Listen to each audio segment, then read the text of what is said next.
December of 1965, in a kitchen in Augusta, Georgia, slices of white bread rested on a cloth towel.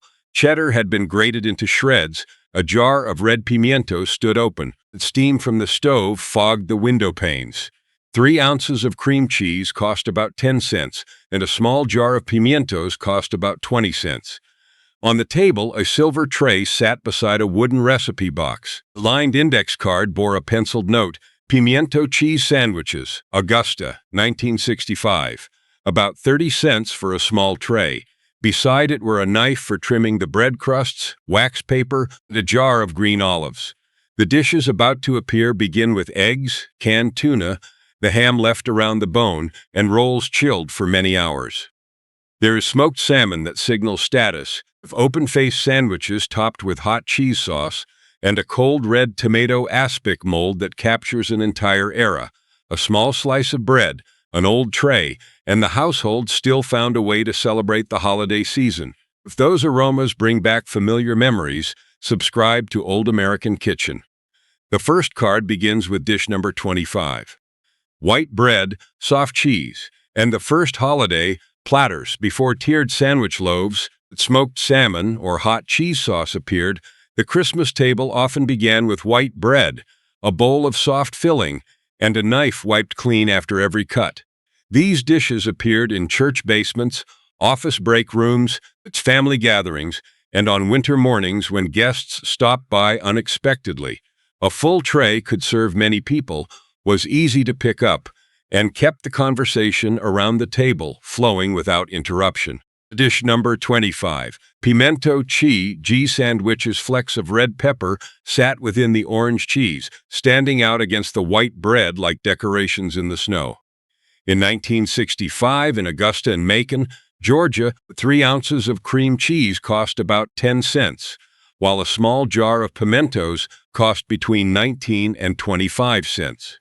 That was enough for a tray of sandwiches at a church potluck or a Southern Women's Club meeting. The grandmother grated the cheddar by hand, the metal scraping steadily against the tabletop. The soft cheese was mixed with pimentos, mayonnaise, and a pinch of hot pepper. She spread the filling all the way to the edges, moved the crusts, cut the sandwiches into triangles, and arranged them in neat rows on a silver tray. The sandwiches were easy to make, yet they remained presentable for hours. That tray was often the first one emptied. Dish number 24. Egg salad sandwiches. 20 cooled eggs rested beside a white enamel bowl, gently touching one another on Christmas morning. In the working-class neighborhoods of Pittsburgh in 1970, a dozen eggs cost about 39 cents. A quart of mayonnaise cost about 64 cents, and a small loaf of bread cost around 33 cents. Egg salad became a dependable dish after church services or whenever the doorbell rang unexpectedly. The eggs were boiled the night before, cooled, peeled, and then mashed with a pastry blender. Grandmother added mayonnaise, a little mustard, salt, pepper, and sometimes a little paprika. The pale yellow filling was spread thickly. Lettuce was added when available, and the sandwiches were cut into triangles. Scents of coffee and mustard mingled in the warm kitchen. Her hands had made this dish through many holiday seasons, so she never needed to look at the recipe again. Dish number 20. Tuna salad sandwiches. The lid of the can popped open with a short, dry sound. A fork immediately broke the fish into small flakes. In 1968, in Morris County, New Jersey, a can of tuna cost about 30 cents, but mayonnaise cost about 59 cents per quart, and bread cost around 39 cents per loaf. Even one small can could make many sandwiches and give the entire tray a full appearance. Grandmother drained the fish thoroughly, added diced celery, a few drops of lemon juice, salt, and just enough mayonnaise. The filling had to be soft but not too wet, because the sandwiches would remain on the table for hours. The fork tapped steadily against the side of the bowl as she mixed, spread, and arranged each slice close to the next. Few people would have guessed that the tray, nearly covering the entire platter, had begun with a 30-cent can. One can of tuna went a very long way. Dish number 21. Canned devil ham sandwiches. The red and white can was opened before the first guest stepped through the door. Around 1960, in Boston and Lowell, Massachusetts, a can of deviled ham cost between 25 and 35 cents, while a loaf of white bread cost about 21 cents. For working-class families, a filling could be kept ready in the pantry, waiting for a gathering or a busy holiday morning. Grandmother spooned the ground meat into a bowl, mixed it with mayonnaise or cream cheese, and then spread it on the bread. Some families added a thin slice of American cheese before cutting the sandwiches into triangles. The sound of the knife gliding through the soft bread mingled with the sound of coats being hung in the hallway. Food had the straightforward quality of something from a can, but its neat arrangement on the tray showed that the guests had been welcomed with care. It was filling, quick, and had no need to pretend to be elaborate. The first trays relied on cans, eggs, soft cheese, and white bread. After Christmas dinner, a few slices of meat and the pieces surrounding the large bone still remained. The next day, everything would return to the table in a new form. Leftover ham, cold chicken, and the party the next day. On the morning after Christmas, the kitchen did not start from nothing. A few slices of cold meat remained on the large platter. Small pieces of ham still clung around the bone, and in the refrigerator was the portion of roast chicken that had been wrapped up the night before. In capable hands, yesterday's dinner could become a tray for the guests soon to arrive. Leftover food did not return as scraps. It returned as a second invitation. Dish number 21, ham salad sandwiches. The crank of the meat grinder began to creak at the edge of the table. Each turn pulled the pale pink pieces of meat through the blade, dropping them into the enamel bowl in soft strands. 1967, in Cincinnati, Ohio, and Covington, Kentucky, ham cost about 80 cents a pound. A quart of mayonnaise cost about 59 cents, while a loaf of bread cost about 39 cents. For that reason, few families bought another fresh piece of meat to make this dish. She removed the meat still clinging around the bone, ground it finely, and mixed it with mustard, mayonnaise, and sweet pickle relish. The aroma of smoked meat blended with a gentle tang, rising as the wooden spoon swept around the sides of the bowl. The filling was spread on white bread or rye bread, then arranged closely together on a platter. The bone would go into the soup pot, while even the smallest pieces of meat had found a place on the sandwich tray. No piece of meat was forgotten. Dish number 20, chicken salad sandwiches.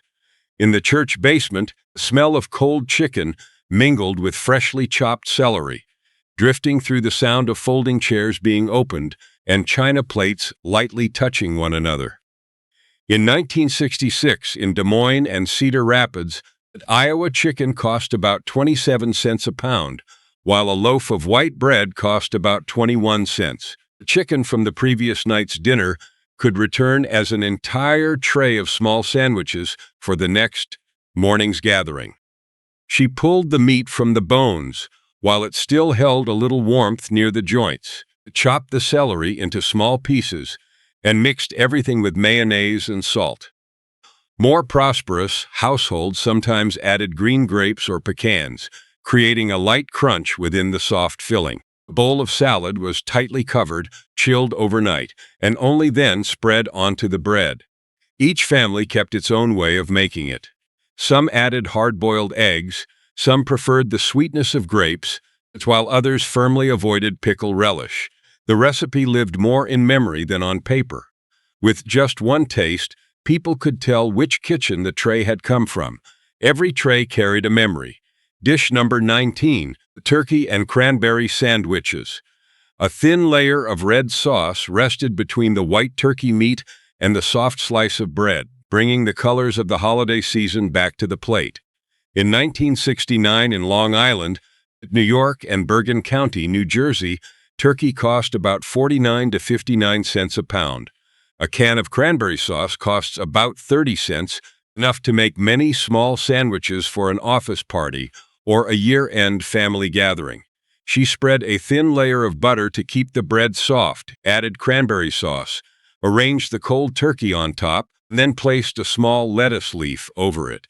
Each sandwich was divided into a portion that could be eaten in 2 bites. When the tray was brought out, the sweet tart flavor of the red berries awakened the aroma of the roast meat left from the previous meal.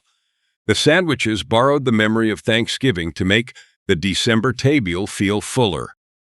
Through a layer of red sauce and a few slices of cold meat, the holiday season seemed to stretch a little longer. From the family dinner to the office break room, from one holiday to the next gathering. The holiday season was not over yet. Leftover food had helped fill the tray through care and experienced hands. But for the next dishes to appear more elegant, the kitchen required a different skill. The cucumber had to be sliced thin. The excess moisture had to be pressed out. The rolls had to be wrapped tightly, and every cut of the knife had to pass through evenly. Thin cucumbers, wax paper, and perfectly even cuts. After the trays of sandwiches made from leftover meat, the kitchen moved on to another task that required patience. Some dishes were measured more by the number of minutes a woman spent standing beside the table than by the number of ingredients placed before her. A cucumber slice that was too thick, a roll that was too loose, or a knife cut that strayed even slightly was enough to make the entire tray lose its neat appearance. From this point on, shape became part of the recipe. Dish number 18, cucumber tea sandwiches. The kitchen towel was still damp after holding paper-thin cucumber slices for half an hour. In 1963, in Montgomery County, Maryland, and Arlington, Virginia, a loaf of bread cost about 21 cents, while 3 ounces of cream cheese cost around 10 cents. The ingredients were simple, but the time devoted to them revealed the thoughtfulness of the host. Grandmother peeled away the green skin, sliced the cucumber very thinly, and pressed the slices between 2 towels to remove some of the moisture. Softened butter was spread all the way to the edges of the bread, followed by a little dill, few drops of lemon juice, and cucumber slices arranged in rows. The sandwiches were cut into small fingers, with clean white edges and smooth, even cuts. Once placed on the platter, they carried the appearance of an afternoon tea ritual that had traveled from formal drawing rooms into the American suburbs. Every cut was straight. Dish number 17. Pinwheel sandwiches. Wax paper rustled in the dark kitchen as each roll was wrapped tightly before being placed in the refrigerator. In 1968, in Oak Park and Evanston, Illinois, bread cost about 39 cents per loaf, while 8 ounces of cream cheese cost around 27 cents. The price was modest, but the sandwiches required hands that worked slowly and steadily. Grandmother removed the crusts, used a rolling pin to flatten each slice of bread until it was very thin, and spread the filling evenly from one edge to the other. She then rolled the bread tightly, wrapped it securely in wax paper, and chilled it for at least 2 hours. The next morning, the paper was removed, and a sharp knife came down in steady strokes, revealing evenly matched spirals. Most of the work had been completed the night before, so the elaborate appearance on the tray concealed a very clever convenience. The circles held their shape.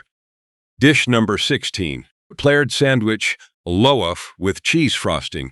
The room grew quiet when the first knife touched the cold white coating.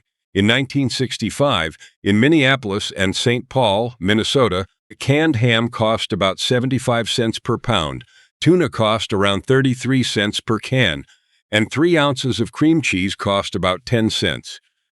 From familiar ingredients, the host constructed a dish that almost resembled a small architectural project. Grandmother sliced a Pullman loaf horizontally into several layers, spread a different filling over each layer, and stacked them back together in perfect alignment. Once the layers fit snugly together, the entire loaf was covered with softened, whipped cream cheese. Green olives, red pimientos, and parsley were placed on top like holiday decorations. The loaf showed that its maker had devoted many hours to it, had enough cold storage space, and understood how to keep every layer stable. The entire room watched the knife. Once appearance had become important, The jars on the shelf began to move toward the center of the table. Green olives, red pimientos, and white cheese brought the three colors of the holiday season to the tray, opening another chapter in the suburban kitchen. Jars of olives, canned pine apple, the congers of the suburban holiday table on mid-century kitchen shelves. Holiday color sometimes came from very small things. A jar of green olives, a jar of red pimientos, and a block of white cheese slowly softening near the stove could brighten a tray in the middle of a winter room. Those ingredients might sit in the cupboard for weeks, waiting for a card game, afternoon tea, or an unexpected visit. One small jar could still bring enough green, red, and white to the Christmas table. Dish number 15, live and cream cheese sandwiches.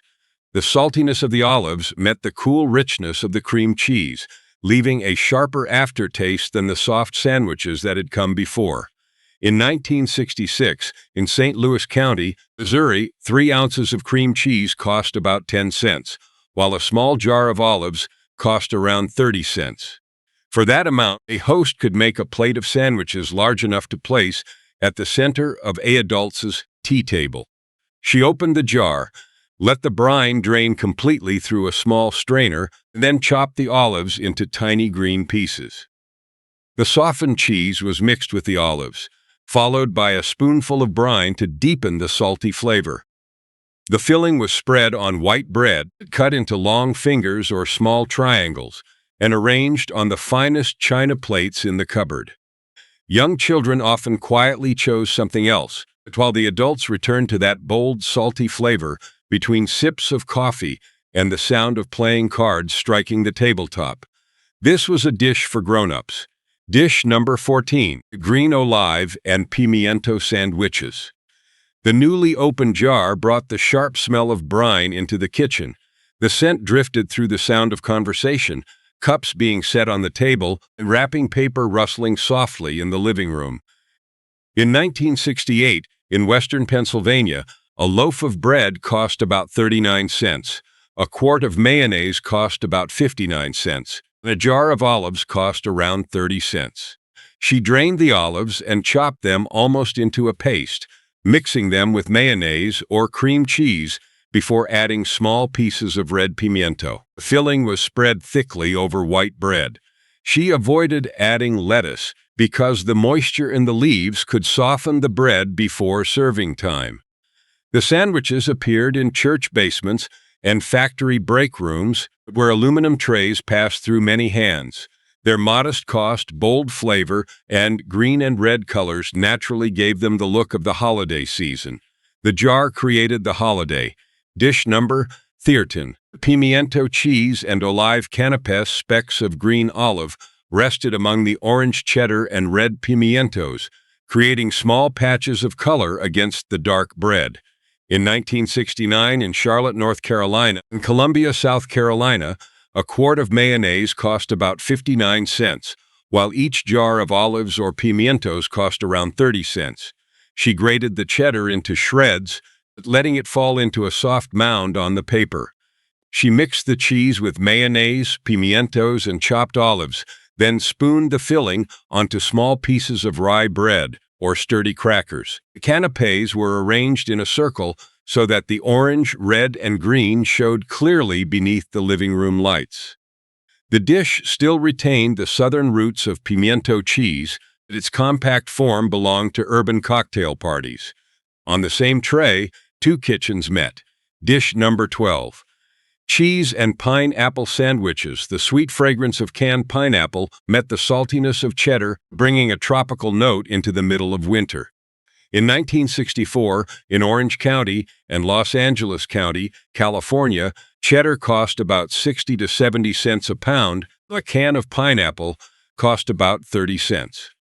She opened the can, let the crushed pineapple drain for a long time, and then grated the cheddar into a bowl. The 2 ingredients were mixed with just enough mayonnaise to hold the filling together.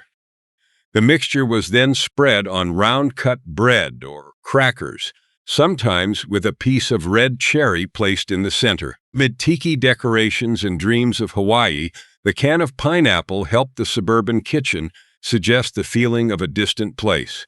The weather beyond the window was still cold, but the tray already held yellow, red, the sweet scent of fruit.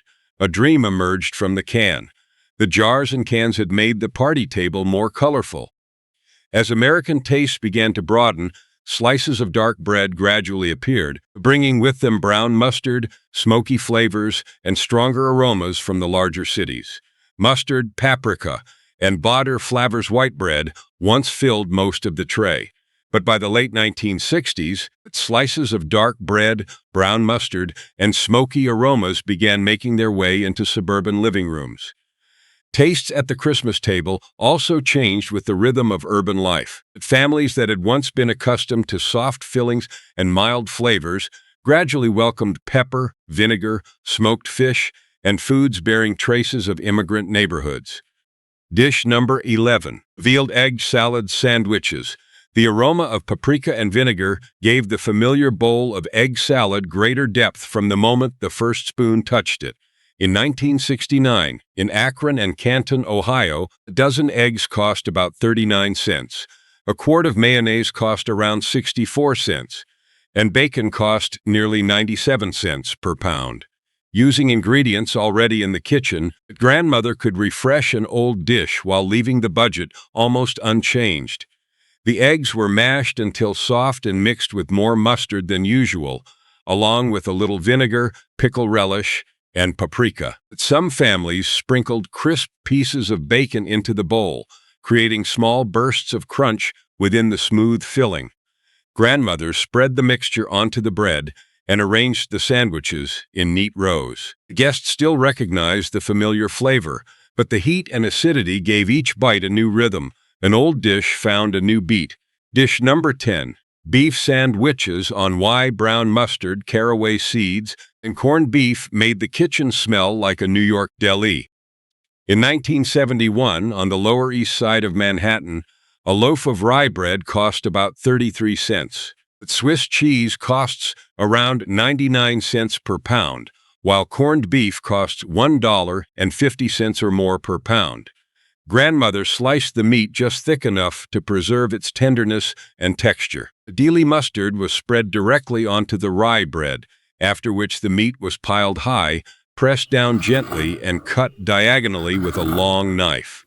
The sandwich was kept neatly structured, allowing the flavors of pepper, smoke, and mustard to remain fully at the forefront. From Jewish delicatessens, the sandwich gradually made its way into family kitchens and onto year-end party trays. Serving it showed that the host had grown accustomed to stronger flavors and was ready to open the door to a world beyond the neighborhood where the family lived. Suddenly, the room smelled like New York. Dish number 9, smoked salmon sandwiches on rye under the light. The thin, nearly translucent slice of salmon glowed against the dark rye bread. In 1974, on the Upper West Side and in Nassau County, New York, smoked salmon cost between $2.50 and $3.50 per pound. A loaf of bread at the time cost about 39 cents. Grandmother softened the cream cheese with lemon and dill, spread a thin layer onto the bread, and then arranged the salmon with a gentle hand. Thinly sliced red onion and a few capers were added last. The knife had to be sharp enough to pass through the fish while leaving the edges of each slice intact.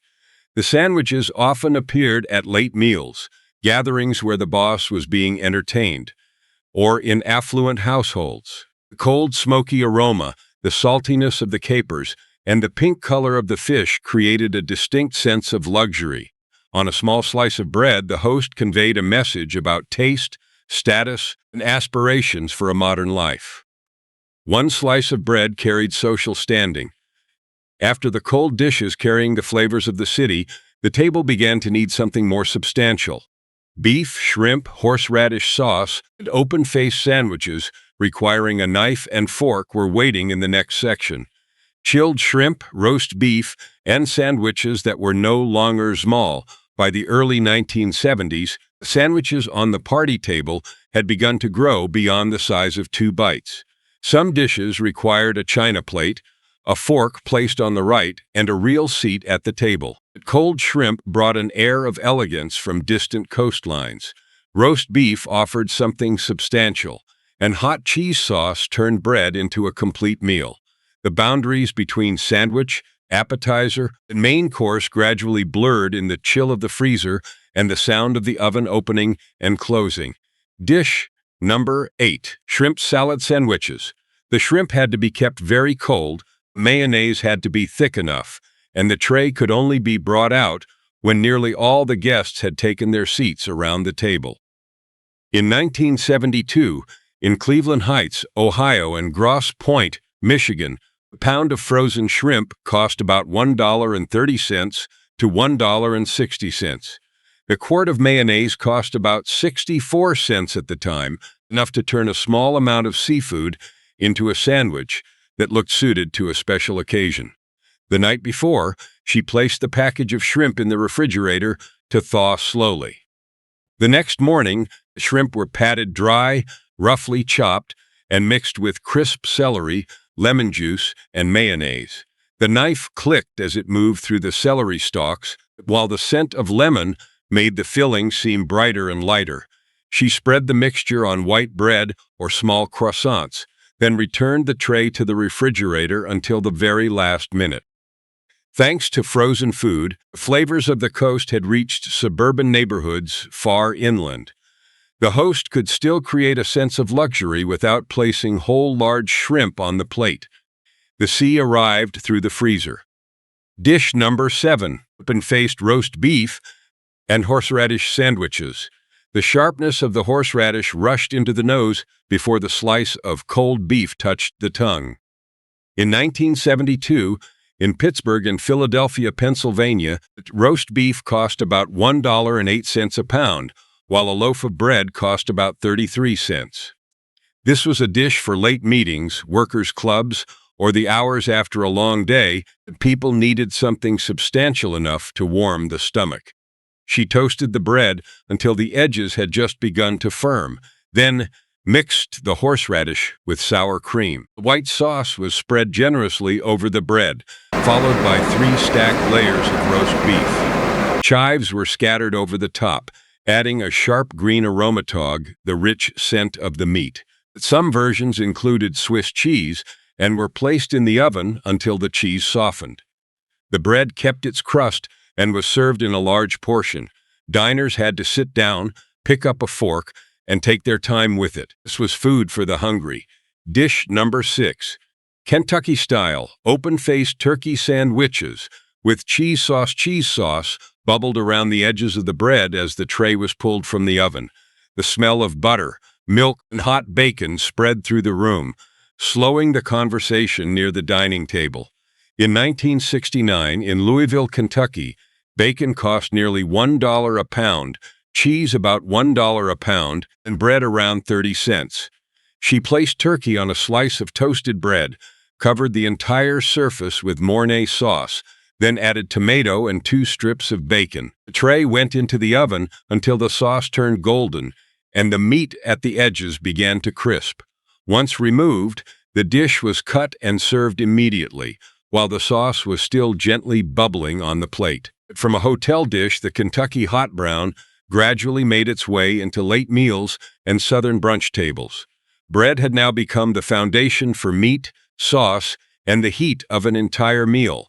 The sandwich had become dinner. Once the cheese sauce had begun to bubble, and the knives and forks had been placed on the table, the Christmas tray moved into another form. Hot sausages, meatballs, lobster shells, dishes that made the entire room turn and look were waiting ahead. A glowing oven, a warming pot, and the dishes beside the sandwich platter outside. Darkness came early. The cold coats hanging near the door still carried the smell of damp snow and winter wind. Inside, the oven continued to glow, while the small electric pot at the end of the table kept the red sauce simmering very gently beneath its glass lid.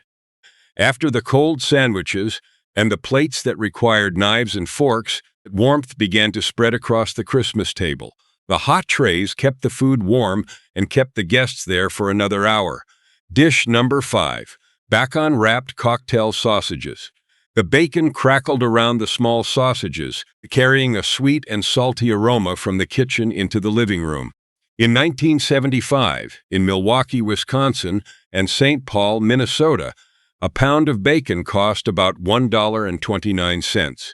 The cocktail sausages ranged from 80 cents to $1 per pound, enough to make a large tray for a family party. Grandmother cut the bacon into short strips, wrapped one around each sausage, and secured it with a toothpick. A thin layer of brown sugar was sprinkled over the top before the tray went into the oven. Under the heat, the sugar gradually melted, the bacon fat rendered, and the edges began to crisp. When the tray was brought out, each guest needed only a toothpick and a place to stand near the table. Whenever a few pieces were taken, Grandmother moved the remaining ones closer together. The tray seemed never to grow cold.